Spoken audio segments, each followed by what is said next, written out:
I'm Anthony Scaramucci, and welcome to Open Book, where I talk with some of the most interesting and brilliant minds in our world today.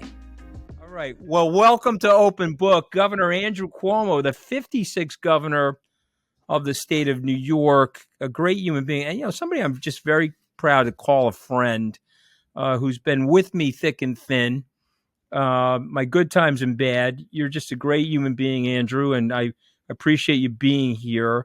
And I want to remind viewers how far we go back, okay? I supported the Andrew Cuomo campaign. You got to fact check me on this. In 2002, when you were running for governor, and you were primarying, I guess it was Carl McCall at the time, and they were telling you were a little bit too early, but you were hell-bent on becoming governor, and you became governor, which was well predicted by me because of your personality and who you are. All right. So we go back a long way, sir. And you're somebody I'm very proud to call a friend. And look, you're like a long lost cousin minus the nose. I mean, let's just face it. Look at this button nose and then look at that nose. You can tell we're definitely not related, but we do love each other. Okay. So let's go to this recent op-ed in the New York Daily News titled America's Unrecognized Urban Crisis, and I appreciate you sending it to me early. You headed the Department of Housing and Urban Development under President Clinton. And listen, you were the maven on COVID. I can't tell you the number of people that miss you. I can't tell you the number of people that have said to me, we need Andrew's voice, Governor Cuomo's voice of reason, explaining things to us, making us more comfortable, and also recognizing that he's going over the top as it relates to public safety. Okay. Tell us what's happening. Cities seem out of control. We got big companies saying, sorry, no mas, I've got to leave. Whole Foods, Walgreens. State education funding. Seems like the suburban areas are winning versus the urban areas. Let's get into it together. Tell me what's happening. Tell me how we could fix this, sir. Yeah. First, Anthony, thank you for the kind words. It's good to be with you. I'm a big fan of you and what you've done and what you've accomplished. So thank you for being here once again. And we do go back 20 years. Remember when your parents would say, I know him 20 years. 20 years was like an unfathomable amount of time. I know him 20 years. Man, someone's going to die soon. Well, you and I aren't dying. We're too stubborn to die, Andrew. Okay, I can't die right now. I got too many haters that I need to upset. I can't die right this second. You know what I mean? 20 years. But anyway, we talk about, and most of the dialogue today is all about the political mess that we have, right? It's about Mar-a-Lago. It's about Trump. It's about Alvin Bragg. It's about an indictment. It's about who's going to go to jail, the horse race, DeSantis, Biden, all of that stuff, if you will. But what we're missing is what's actually happening to the country in the meantime and what government should be doing about it in the meantime. And one of the things that's happening, Anthony, is the cities are in a serious state of decline. I was HUD secretary and housing and urban development. So urban development primarily focused on cities. Cities are delicate creatures, and cities are either growing or they're dying. And a city can tip at any point. COVID, you mentioned COVID. COVID changed the world in ways we don't even understand. But one of the ways COVID changed the world is remote work, right? Who ever heard of a second-year legal associate telling their boss, I want to work from home 2 days a week? They would have said, fine, you can do that somewhere else. But remote work said you can work from anywhere. People come into the office less. Businesses can be anywhere. This whole concept of mobility. So you don't have to be in a city anymore to do the job. You can be in the suburb, or you can be 1,000 miles away and just come in when you have to. So remote work has liberated people from having to be in the city. And now it becomes a question of whether or not I want to be in the city. And this new mobility happens at a time when you're seeing crime increase in these big cities. You're seeing homelessness increase in these big cities. You see, if anything, it getting worse, not better. And on top of that, you pay more for the luxury of enduring the urban experience. And a lot of people are saying, I can move. I can shop states now. I can shop climate. I can move. I have flexibility. I have mobility. And I'm going to look at climate, number one, cost, taxes, number two, and quality of life, crime, homelessness, number three. And cities are on the short end of the stick. And the death spiral for a city, Anthony, and you'll understand this with your business mind, when the city starts to lose the first people to go are the rich people because they're paying the most taxes. When they start to lose the rich people, they start to lose tax base. When the tax base goes down, they provide less services. The quality of the city goes down. More people leave. That's the death spiral, urban death spiral. And I think we have a number of cities in this nation that are very close to it. Bail reform. Let's just talk about that for a second. Did we go too far in New York? If we did, is there a way to bring it back, or is it now impossible given the legislature, or what's your thought on that? Yeah, it's all politics all the time on both sides. I want to know what happened, and we have fun with this. But Republicans, Democrats, they were at one time reasonable people, and you could have reasonable conversations. You now have this extreme conservative side on the Republican Party that, frankly, is at times irrational, and you have an extreme left on the Democratic Party. And they're driving the dialogue. On bail reform, criminal justice, first, we reformed the bail laws and they had to be reformed. I mean, we were putting people in jail for 1 year, 2 years before they ever went before a judge because they couldn't make bail.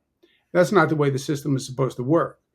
But at the same time, dangerous people have to be off the streets. Dangerous people have to be off the streets. That's called common sense. And the judge has to have the ability, the discretion to do that. So, of course, you can just change the laws. We change the laws every year on almost everything. No law is ever finished. The education law gets changed every year. The Medicaid law gets changed every year. Transportation gets changed every year. Criminal justice gets changed every year. You're constantly refining. You're constantly tweaking. So after a major overhaul, you do even more finer adjustments. It's not can you? Yeah, you can. It's do they want to? And with this far left, which is dominant in a lot of cities, Anthony. It's not just in New York. You go to Los Angeles, go to San Francisco. You have this far left that is driving the Democratic Party, in my opinion, has frightened the moderates into silence. They don't want to speak up because, God forbid, they get targeted by this progressive activist wing. And on crime, on homelessness, and on taxes. And if on crime, defund the police, so ironic. Progressive Democrats defund the police. You know who the victims of crime are? 70, 80% Black, brown, and poor people. I thought, progressive Democrat, don't you care about the plight of Black, brown, and poor people? And they're the victims of crime. So how can you be so cavalier about not fighting crime? Taxes, they want to raise taxes. You keep raising taxes in these cities, you're going to be alone. You raise taxes in a city, Anthony, you do it on your calculator, I'll bet it costs revenue because more people will leave because of the tax increase. The highest earners too, right, Governor? The highest earners have the flexibility to leave, right? They'll say, okay, no mas, I'm heading to Florida, Tennessee, or Texas, and I'm sorry, I can't afford, I don't want to afford this anymore. See, I what I loved about you is, I mean, you probably don't even remember this, but you said to me one point that taxes are in exchange for services. You're paying the government a fee so that they can do certain things for you, make you safe, make the roads workable, the traffic, the police officers, the community, also a safety net for people, or healthcare, and so forth. And if you dislocate the amount of taxes with the level of service, people will depart. They'll find other vendors for these services. So I guess there's two questions in there. So let me just ask both of them at the same time. Number one, are we right about that? And are we at a tipping point? And then the second question is what you speak about in this great op-ed is the unfairness of the SALT cap, because the contribution that states like New York are making to the federal government versus what they're taking back from the federal government is woefully uneven. And the SALT cap at $10,000 is actually really hurting middle-class people now. So first question, are we at a tipping point? Do we need to cut taxes in a state like New York, or you think we're okay? And then the second question is, tell us about SALT and the impairment and the relative unfairness of SALT. Yeah, I think cities are at a tipping point, Anthony, for the factors that you raised. They are more mobile post-COVID.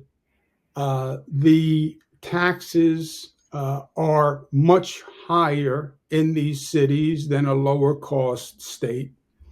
And crime is the accelerant, I think, to the downward spiral. Because people are frightened, literally. And then quality of life, homelessness, et cetera. So I think we're right on the cusp. I think cities should not raise taxes. I think that adds insult to injury. I think they should be assuring citizens now that they get it. They should be assuring citizens that they understand the crime problem and that they're on top of it. But yes, I do believe we are at a very dangerous point. You have cities on the precipice, and then your point is right. The people who leave first are the wealthiest because they're paying the most to stay there. You then start to lose the tax base, and then it's a spiral. SALT is such a metaphor in so many ways with everything that is wrong with this whole darn government political system. First of all, it was Trump's tax policy where he was being purely gratuitous. What SALT did, and it's technical, and that's why it's been hard to communicate, and it's not sexy, state and local tax deduction, that's SALT. Forever, you paid city tax, state tax, federal tax. And your city tax, your local tax, your property tax, your state tax were deducted from your federal tax. So you paid $10 to the city, $10 to the state, you made $100, you paid federal tax on $80. Trump, for pure politics, says I'm going to eliminate the deductibility, actually cap it at $10,000. That benefited Republican states at the cost of Democratic states, because the Democratic states tended to be the higher tax states, New York, New Jersey, Connecticut, California. It was an income transfer from Democratic states to Republican states. All these conservatives, you can't use the tax code as you can't use the tax code as a transfer mechanism, redistribution. It was pure redistribution. I'm taking the money from the Democrats, I'm giving it to the Republicans. That was his tax policy. The Democrats say at the time, this is a total outrage. And as soon as we are in office, we will fix it. That was 3-4 years ago. And nothing has been done. Nothing. So yeah, Trump should have never done it in the first place. The Democrats should have changed it like they said they were going to do, like they promised they were going to do. The media should be covering this because it's a real topic, besides the political garbage they like to focus on. Yeah, it's a little tedious, but you have a newspaper like Newsday. For their readers, you're a Long Islander, they're paying the highest property taxes in the United States of America. And they're no longer deductible. And if they were deductible, they would be about 40% less. So these papers should be all over it. But they're not, because it's another statement of the time. You know, they want to talk about politics and horse races and who's going to go to jail, blah, blah, blah. But if you want to talk about a silver bullet, if they finally repealed SALT, it would lower taxes about 40%, Anthony. Just think about that. If I said to you, or someone like you teetering on the edge, should I stay? Should I move to Florida? What does my accountant say? If I said overnight, your taxes are going to drop 40%, you know, that would change your thinking. I mean, we need it. And they promised it. Well, I mean, you know, the other thing, and I want your reaction to this, when Trump was doing this towards the tail end of 2017, I still had a friendly relationship with him. He asked me my opinion, and I said, well, I think you're missing something here. These cities, these port cities, New York City, Philadelphia, pick these port cities on the West Coast, up the coast in the Northeast, even down the coast. These are the fountains of immigration, economic innovation. These are the economic engines for all of America. But unfortunately, these places need a safety net because some indigent people are also coming in search of the American dream. And so what you're doing is, by creating this SALT tax cap, you're hurting these places, which will impair those cities, which will have a domino effect on the economic growth of the overall society. What's your reaction to that? Is that also a factor? You were exactly right. You know, cities have higher costs. The flip side is they are the economic engine of the nation. That's why urban America, urban agendas have always been so important, not just because it's about the city, but it's about the country. So Trump was Trump, and it was pragmatic, and it was political, and he pandered to the Republicans, and he took money from the Democrats. Shame on Trump. And then shame on the Democrats for not repealing it, which they promised. So shame on the system, Anthony. It's just another example where government doesn't do what they say they're going to do. What they do complete is counterproductive. And then, frankly, the press that doesn't hold their feet to the fire. You know, I say politicians are only as good as the person on the other side of the net, right? Tennis, you're only as good as the person on the other side of the net. On the other side of the net was the press, was journalism. Right. And if they drop their racket, pardon the pun, then you're going to see the quality of government service go down. And I think that is what is happening. They cover the sensationalism. But, I mean, have they covered this SALT issue, which is like a real issue to everybody in New York? Your taxes 40% higher? Well, I mean, so here we are. I thought our generation was going to solve these things. I mean, I was like, when I was a kid growing up, 13, 14, 15, I was reading about our problems, stagflation, the gas crisis. This is the stuff you and I grew up with. I was like, all right, we're going to grow up. We're going to get into these positions and we're going to solve these things. Have we as a generation, have we made these things worse, Governor? That's the crusher. That's the crusher. That's what's in the pit of my stomach. The immigrant tradition, the Italian tradition, most religions, Judaism, tikkun olam, leave the place better than you found it. Right. Make society, make the world better. My daughters are graduating business school. We're passing the baton to a new generation.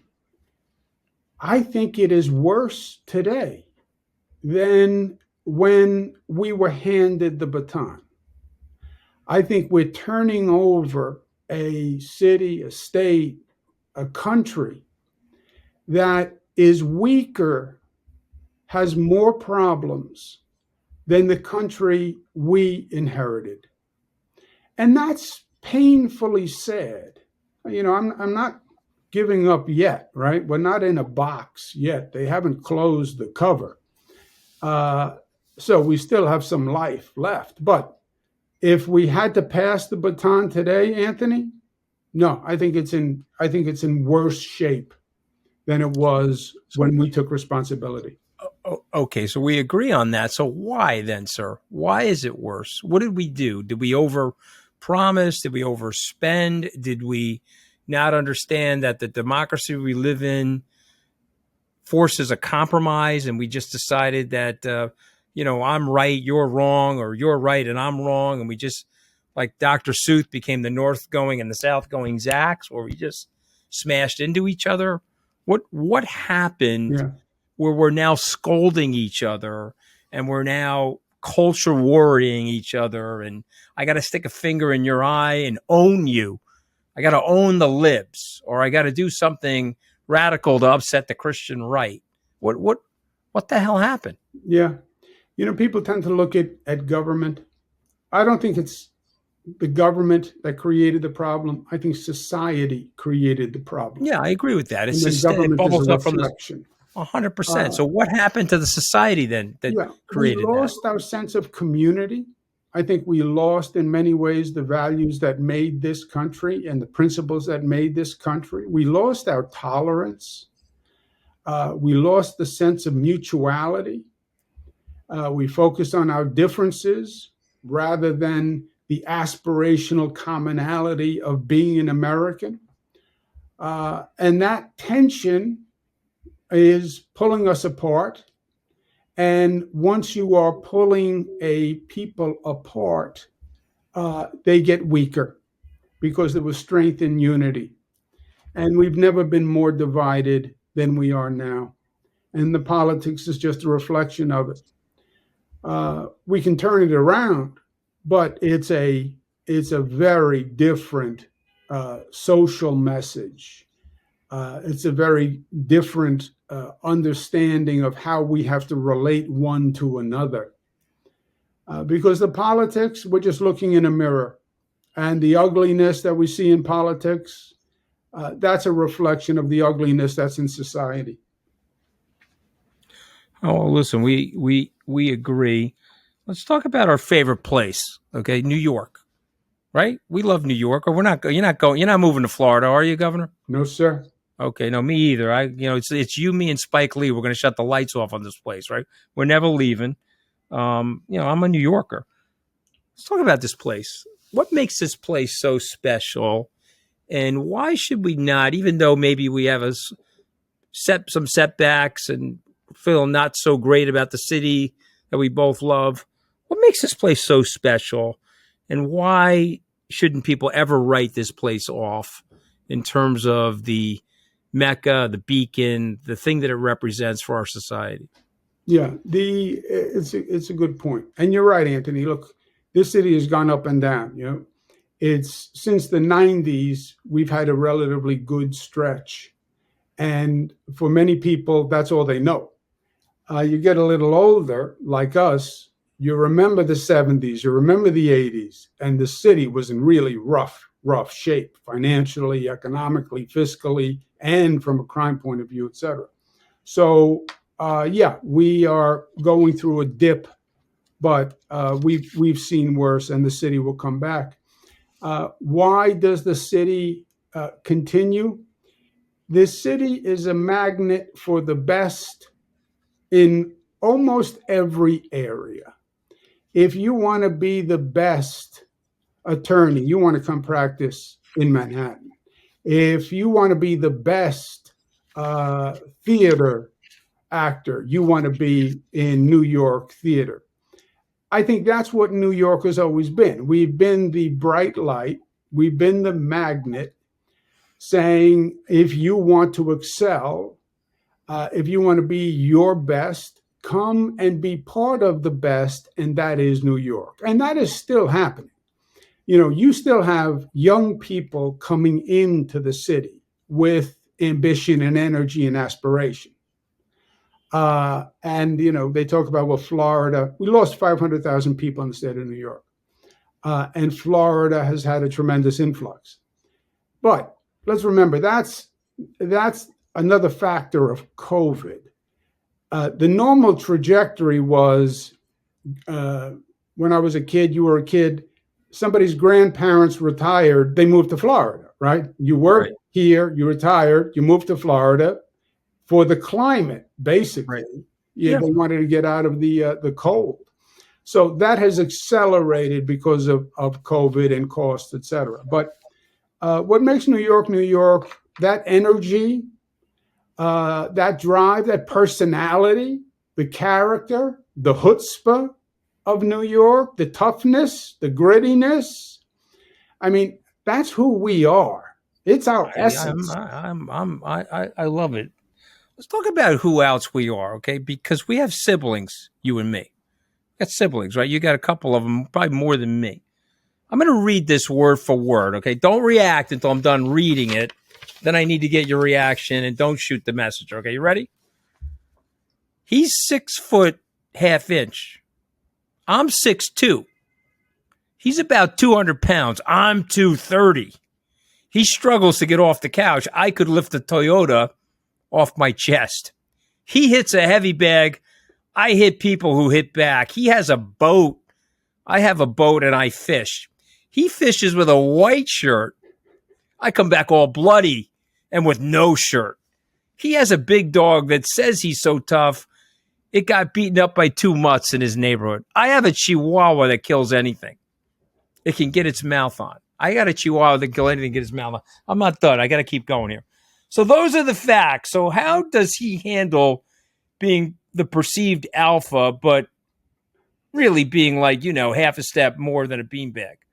All right. So for listeners, because we both have siblings and we're both Italian, that's from Chris Cuomo, Andrew's younger brother. Okay. So go ahead, Andrew. What do you say to that as I sip my Starbucks and lean back in my chair? Go ahead. Oh, I believe that is a pure forgery of Christopher's name. That was obviously written by some hyper-competitive, insecure, shaky ego. I mean, really, that person has issues. So that would not be my brother Chris, who is a very confident, well-adjusted gentleman. So I don't know who could have written that. Plus, it's all factually wrong, by the way. Every fact is wrong. You have a question for him that I could fire at him just to like knock him off a step, or no? Well, knock him off a step. He is hard to knock off a step, as you know, because he will look confident even when he has no idea what he's talking about. Right. He has that ability. He's got that steamroller shit going on. 100%. He can look right in the camera. He's got the diesel steamroller. and No he's problem. just making it up. Ask Right. him this. Say, Chris, you're a member of the media, but you came from a family where you learned about government. Why don't you talk about real issues here, Chris? You have time every night. Why are we talking about Trump still? Why are we talking about Trump? Why are we talking about Biden? Why are we talking about Alvin Bragg? This is all theater. This is political theater. Why aren't we talking about the real issue? Like I talked to your brother about this morning, the decline of the nation's cities, the urban peril. Why aren't you talking about that, Chris? Why did I have to go on your brother's show to have the only substantive conversation? So I'm going to bring it all up because I know it'll irritate the shit out of him. But let me tell you what he said about you in a serious moment. Yeah, he said more. But this is serious, and I want you to think about this, okay? Your brother, Chris Cuomo, said to me that you, Governor Andrew Cuomo, you hurt, you feel pain, and you have a tremendous depth of emotion that fuels your service. You have a pathos for the poor. You have a need to see families be successful.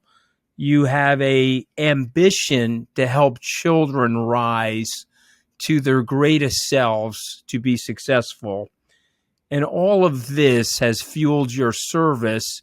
And he believes, and I got to ask you this as well, that you're still committed to public service because of this, that this is your internal clock mechanism is to feel this for other people and to go out and try to help them. What's your reaction to that? Yeah, I think there's a lot to that, Anthony. You know, what motivates you? And it goes back to the conversation we had before. Bottom line, you're supposed to leave the place better than you made it. When I was in my 20s, I started an organization to help the homeless. And the name was Help One, was the first facility. Mother Teresa, how do you help the poor of the world? You help one, and then you help one, and after a while, you've helped many. So, yeah, what excites me is making a difference. It's not the politics. The politics is ugly and personal and nasty and counterproductive. But it is the means to the end. The end is to get into government where you can actually do something. You know, you walk through that LaGuardia airport that we lived with an embarrassment for decades. Gleaming. It's a gleaming, beautiful place. Now there's a new airport, new Moynihan train station, new 2nd Avenue subway, more equitable funding for education than ever before. Minimum wage that actually lifted people, millions of people, out of poverty. Free college tuition for the middle class. You know, that, you're touching people's lives. That's real. Well, I mean, think about the way you talk passionately about this. Is there another run, Governor? Oh, I don't know. You know, I'm sort of one day at a time here, and I'm speaking to the moment and participating in the moment is important to me, and that's what I'm doing. And then we'll see what happens in the future. Well, I love your brother. Obviously, I love you as well. Who do you love more? Who do you love more, Anthony? That's my question to you. I love more. That's like what I say to my kids. I love my daughter Amelia the best. I got 5 kids. I got 4 sons. Who do you think my favorite is? Okay, you both have outdoor plumbing. I probably love you equally. I probably love your sister the most. How's that? Okay, Maria. I love Maria the most. Maria Cole. That is the story. Yeah, that's a good answer. Yeah. I love that's all right. But between my brother and myself, Anthony, don't duck the question. I'm asking you one question. You asked me 500. Yeah. Answer the question, sir, and don't be political. I love you the most. I love you the most. Okay. I love you the most. Was that so hard? No. I love you the most. Don't worry. I won't tell him. I won't tell him. He's going to hear about it. He's going to give me shit, but he's so brutal on me all the time, you know. He's like, it's so obnoxious. Okay. I got every one of my guests. I fire out 5 words, and I need to get the reaction of the guest to these 5 words. So it's like a raw shot test, if you will. Family. Community. Mario. Missing him. Matilda. Pure sugar. All right, we're on Chris, so let's say Chris. I love him very much. Yeah, me too. I love you, brother. He's a very special guy. The name Cuomo and the legacy of the Cuomos. Doing the best they can to help others. I think there's something else in there, if you don't mind me adding something. And I've learned some of this from you, and you've helped me. You know, you were one of the, when I got my ass fired from the White House, you were one of the first calls to me. I don't know if you remember that, but I remember it. And when you're in a down period like that, you never forget that in your life. You took me to, where was your office? 605 3rd or something like that, or 6th. And we had a cup of coffee together, and you were serving Italian biscotti, and you were telling me, hey, this is going to pass and just relax. This is what happens in politics. And so there's another legacy there. It's about resilience and getting up off the mat and never giving up and not taking the noise, listening for the signal, you know, and what the important parts of life are. And, you know, you're a good role model for people, Andrew. And I know your kids are watching. You know, when you left government, I know your kids were watching about the way you've handled yourself. And I just have to tell you that I have a enormous amount of love and respect for you, for who you are as a person. Thank you. Thank you, Anthony. Well, you know, we have tough times. Yeah, you had a tough time in the White House working for the president. I had a tough time as governor of the greatest state in the nation. Think about the people who came before us, right? Tough times. They came from Italy, got on little ships, came here, didn't know the language, worked like beasts for decades. So, amen. I always tell my kids that. All relative. Amen. I always tell my kids that, relax, okay? My father said to me when I got that job at Goldman, he said, hey, you're indoors, you're out of direct sunlight, and there's no heavy lifting. Don't ever complain about that job. That's exactly right. Because he was outdoors, in direct sunlight, lifting heavy objects his whole life, you know? Yeah. So, well, sir, I hope you'll come back on Open Book. It's great to have the 56th governor of the state of New York. The title of your new op-ed, which I am going to post on our website and all of our social media, my own personal social media, America's Unrecognized Urban Crisis, and some of the suggestions of how we can fix those problems. Thank you for being on the show, and thank you for writing such a great op-ed. Thank you. Thank you very much, Anthony, for what you do. I'll see you soon.